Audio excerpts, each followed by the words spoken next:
nga réew am na niveau corruption bu muy toll day soxla ay opposants yu mel ni Matar Lo am fit dëggu te di taxaw askan wi. ci épisode 23 wu timis ñu gis ni nguur bu bon mënul lawal ay ñaawteefam lu dul mu jaar ci ay médias yu corrompu ñu News 221 di jibal ay kàddu yu indigne d'une maison de presse di xas askan boo xam ni bëggul lu dul dund ci jàmm ci naataange askan boo xam ni bëggul lu dul njiit ku jub ak ay journalistes yu intègre waaye tim sa askan di leen xas nan dañoo allergique au changement. Mais je te rappelle que ce peuple est allergique au changement. Ah, je te le fais pas dire. Pour finir rek Sénégal rek laisse tomber. dinañu allergique au changement kay ndaxte fu maison de presse war a informer juste et vrai muy sosalaate di dundee guerre ak jaay sa kaddu xamal ni allergie googu bokk nga si ñi leen ko jox. Le problème est qu'on a tellement menti au peuple qu'il finit par se méfier de tout le monde et ça c'est la faute aux médias corrompus. Parce qu'à force d'entendre des mensonges, les populations commencent à oublier à quoi ressemble la vérité et la sincérité. Matar Lo loolu la xam moo tax mu def geste bu fort bi du ñu ànd ak mukk ñu nekkul ci wetu askan wi moom ak semu xaalis ñoru leen privilège ñoru leen delloo askan bi li ñu moom mooy seen yitte. Certains médias n'ont plus leur place dans les espaces de vérité, pas après tout ce que ce pays a traversé. En tout cas, pas avec ceux qui ne sont pas du côté du peuple. Le message est très clair.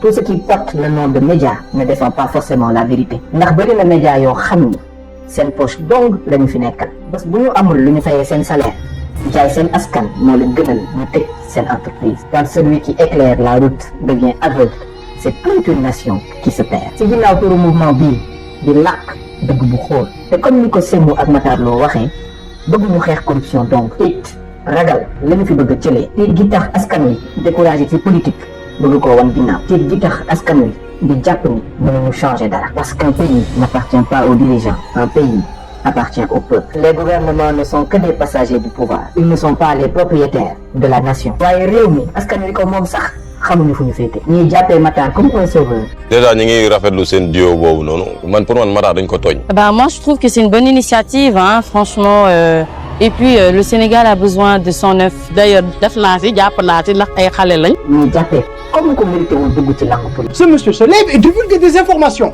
Aujourd'hui s'il prend la politique mais qu'est-ce qui va nous amener demain? mais li ma si métti du ñaari catégorie yi li ma ci métti dëgg mooy ñi nga xam ni dañoo jàpp ni seen yoon nekkul ci politique. loolu ñu koy faral di dégg souvent ndax politique bu salte bëri kàcc ak i waa. nga baal ma mais ñi nga wax sa xaw ma leen ay Semou Matar Lo ay bilaay sëñ bi jégal mu ko rek actuellement nii moom daa mel ni taaree bi may def nii moom ma gën a préoccupé daal. ñiy wax lii dañoo xamul ni un gouvernement corrompu lii rek la bëgg. ngeen du mooyu politique ngir ñu mën feesal seen poche en toute tranquillité et impunité. diriger ñu mu leen neexee. tubaab dafa ni si les honnêtes gens abandonnent la politique les corrompus gouverneront tranquillement. bu ñu leen ko may ndax au final qu'on le veuille ou non si nous ne faisons pas de la politique décidera quand même de nos vies. waaye bi ñu di débat ci politique adduna fela li ngi yàqu te teguwul ci lenn lu dul ci ab sos. ministre Kanté ak News 221 sacrifié nañu doomu jàmbur ci te deful taxew. seen bii def na ñetti ay waajur yu jaaxle papa ju am problème cardiaque. su fekkoon ni dëgg rek moo ñor su si jaay doole amutoon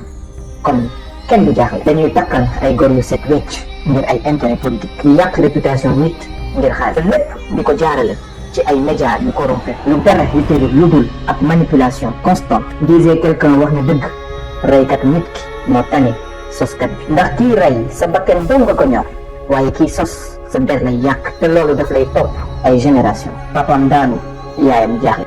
sama ndey sama giroon ay alpha xool ma def nii waay wallaay. Ça nous rappelle une valeur que nos sociétés oublient parfois. Le déshonneur d'une personne touche toute sa famille. Mais nag ak iman yi cette série nous rappelle une vérité éternelle. Ceux qui vivent dans la manipulation finissent souvent piégés par leur propre jeu. moom triple jeu la doon joué jàpp ni moo contrôlé mais dafa fàtte ni il n'y a pas de loyauté chez ceux qui servent de maître. Un traître mais fidèle qu'à son intérêt du moment. waroon na xam ni képp kuy yóbbuwaate kër yaama di tax bés dina ñëw ñu yóbbu la fa. parce qu'un traître oublie souvent une chose. quelqu'un capable de trahir avec toi sera capable de te trahir demain. on peut louer les services d'un traître mais on ne peut jamais acheter son silence. mais nag lenn rek moo ma ci neex mooy Kwame traître bi mu nar a démasqué. lii de comme ni tubaab bi woowee le bal des traîtres. tant que tasul ku nekk yenu sa dàll di daw rek jeexul. au final timis romb na politique te li ñu jàngale ñeenti dëgg ñu ñeenti jub Kocc Barma yi. bul ragal mukk xeex ngir dëgg ak loo mën a ñàkk ndaxte yàlla ñëpp la fi nekkal bul sosal mukk nit ndaxte yàqoo ko moom dong xalaatal njabootam gi ko yaakaar ak la bu lay topp ba faw bul lëkkaloo mukk ak defkatu ñaawteef ndax comme Nicolas Fontaine waxee ci ay fablam jiit la ak lu mu doon sa xarit bés dina ñëw mu màtt la ndaxte loolooy naturel te bul du mooyu mukk politique ndaxte réew mi ñëpp ko bokk te ku ne am na ci xalaatam ni ñuy doxalee sa réew day ko saytu ak koo mënti doon te bul fàtte say seetaan del jàngale